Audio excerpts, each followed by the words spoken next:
हर हर महादेव। जय जय श्री राधे। आज मैं आप लोगों को भगवान शंकर के जो द्वादश ज्योतिर्लिंग हैं उनकी कथा सुनाता हूँ। इसकी महत्ता क्या है बताता हूँ आपको। हिमालय की जो कांगड़ा घाटी में ज्वालाजी नामक दिव्य स्थान है, जहाँ पर पृथ्वी के गर्भ से निरंतर जो है प्रकाशित होने वाली एक ज्योति ऊपर उठ रही होती है, उस साक्षात परमेश्वर शंकर जी तेजो में ज्योति के रूप में प्रकट हुए। उस पवित्र ज्योति के दर्शन के लिए भक्तगणों का वहाँ पे तांता लगा रहता है और ज्योति का यह चमत्कार अनेक स्थानों पर दिखाई देता है। उन स्थानों पर दर्शन के हेतु मेले लगते हैं। संस्कृत में यह श्लोक है, मैं आपको बताता हूँ। सौराठे सोमनाथम चै श्री शैले मल्लिका अर्जुनम उज्जैनियानां महाकाल ओंकार मल्लेश्वरम परल्यानां वैद्यानाथं च डाक्यां भीम शंकरं सेतुबन्धेतु रामेशं नागेशं दारुकावने उवाश्यां तु विश्वेश्वरं तिरन्नकं गौतमी तटे हिमालये तु केदारं मीशं तु शिवाले। महादेव जी के अर्थात भगवान शंकर के इन 12 ज्योतिर्लिंग के तेजोमय और पवित्र स्थानों की महिमा अनोखी है। सभी ज्योतिर्लिंग के दर्शन हेतु भक्तगणों की कतारें लगी रहती हैं। अति प्राचीन समय में ये स्थान संभवतः ज्वालामुखी की तरह ही रहे होंगे, परंतु अब यहाँ पर भव्य शिव मंदिरों का निर्माण हो चुका है। तो सौराष्ट्र क्षेत्र में, वहाँ पे जो गुजरात में जो सौराष्ट्र जगह है, वहाँ पे सोमनाथ का मंदिर है। सौराठे देशे विशदे अतिरमे ज्योतिरम्यं चंद्रकला संतम भक्ति प्रदानाय कृपावतीर्णं सोमनाथं शरणं प्रपद्ये। जय सोमनाथ की। इस जय घोष से गुजरात और सोमनाथ के वेरावल बंदरगाह का प्रवास छठ इस गांव के परिसर गूंज उठता है।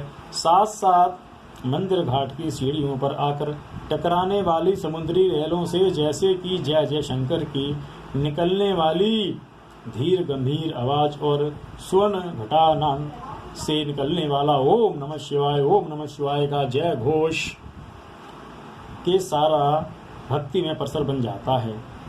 मंदिर की वह विशाल स्वर्ण घंटा 200 मन सोने की थी और मंदिर के 56 खंबे हीरे मणिक आदि रत्नों से जुड़े हुए थे। मंदिर के गर्भाशय में रत्न दीपों की जगमगाहट रात दिन रहती है और कन्नौजी इत्र से नंदा दीप हमेशा प्रज्वलित रहता था। भंडार गृह में अग्नित दिव्य सुरक्षित थे। भगवान की पूजा अभिषेक के लिए हरिद्वार, प्रयाग, काशी से गंधोदक हर रोज लाया जाता था। कश्मीर से फूल आते थे। नित्य की पूजा के लिए 1000 ब्राह्मण गण नियुक्त किए जाते थे। मंदिर के दरबार में चलने वाले नृत्य गायन के लिए लगभग 350 नृत्य दंगनाएं नियुक्त की थी। इस धार्मिक संस्थान को 10,000 गांवों का उत्पादन इनाम के रूप में मिलता था। श्री शंकर जी के 12 ज्योतिर्लिंग में से सोमनाथ को आद्य ज्योतिर्लिंग माना जाता है। यह स्वयं देव स्थानी होने के कारण, हमेशा जागृत होने के कारण लाखों भक्तगण यहाँ आकर पवित्र पावन बन जाते हैं। भक्तगणों द्वारा समर्पित करोड़ों रुपयों की धन दौलत से देव स्थान सदा भरा पूरा रहता है। साथ ही अग्नि पूजक विदेशी व्यापारी लोगों ने अपने मुनाफे में से कुछ रकम इस पवित्र देवता के भंडारे में समर्पित कर देते हैं। सौराष्ट्र के सोमनाथ का शिव तीर्थ, अग्नि तीर्थ और सूर्य तीर्थ सर्वप्रथम चंद्रमा को प्रसन्न हुए। तब उन्होंने भारत में सबसे पहले शंकर जी के दिव्य ज्योतिर्लिंग की स्थापना करके अति सुंदर स्वर्ण मंदिर बांधा। स्कंद पुराण के प्रभास खंड में उनकी इस कथा का संदर्भ मिलता है। कथा इस प्रकार है। चंद्रमा ने दक्ष की 27 पुत्रियों से विवाह करके एकमात्र रोहिणी में इतनी आसक्ति और इतना अनुराग दिखाया कि अन्य 26 अपने को उपेक्षित और अपमानित अनुभव करने लगी। उन्होंने अपने पति से निराश होकर अपने पिता से इसकी शिकायत की तो पुत्रियों की वेदना से पीड़ित दक्ष ने अपने दामाद चंद्रमा को 2 बार समझाने का प्रयास किया, किंतु विफल हो जाने पर चंद्रमा को क्षय होने का श्राप दिया कि वो धीरे धीरे दिन दिन घटेगा और बढ़ेगा। देवता लोग चंद्रमा की व्यथा से व्यथित होकर ब्रह्मा जी के पास जाकर उनके श्राप का निवारण पूछा। ब्रह्मा जी ने प्रवास क्षेत्र में महामृत्युंजय के वृषध्वज शंकर की उपासना करना एकमात्र उपाय बताया। चंद्रमा के 6 मास तक शिव पूजा करने पर शंकर जी प्रकट हुए। चंद्रमा को एक पक्ष में प्रतिदिन उसकी एक कला नष्ट होने का और दूसरे पक्ष में प्रतिदिन बढ़ने का उसको वर दिया। देवताओं पर प्रसन्न होकर उस क्षेत्र की महिमा बढ़ाने के लिए चंद्रमा का नाम सोग भी है के यश के लिए सोमेश्वर नाम से शिवजी वहां अवतरित हो गए। देवताओं ने उस स्थान पर सोमेश्वर कुंड की स्थापना करी। इस कुंड में स्नान कर कर सोमेश्वर ज्योतिर्लिंग के दर्शन पूजा से सब पापों से निस्तार और मुक्ति की प्राप्ति हो जाती है। चंद्रमा को सोम नाम से भी पहचाना जाता है, इसलिए यह ज्योतिर्लिंग सोमनाथ के नाम से मशहूर है। चंद्रमा को इस स्थान पर तेज प्राप्त हुआ, अतः इस स्थान को प्रभास पट नाम से भी जाना जाता है। बाद में रावण ने रूपा का, कृष्ण भगवान ने चंदन का, इसी तरह सोमनाथ के मंदिर बांधे।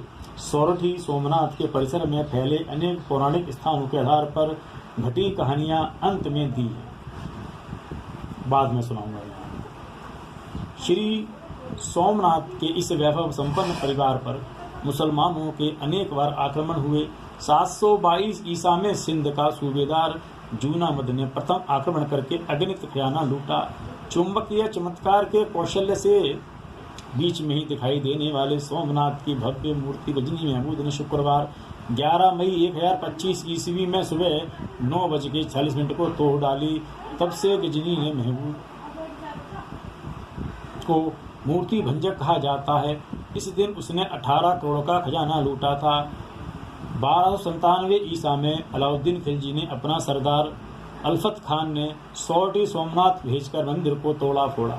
1479 ईस्वी में महमूद बेगड़ा और 1503 में दूसरे मुजफ्फर शाह और धर्म अंध औरंगजेब ने 1701 में सोमनाथ का मंदिर भ्रष्ट किया, तोड़ फोड़ गई।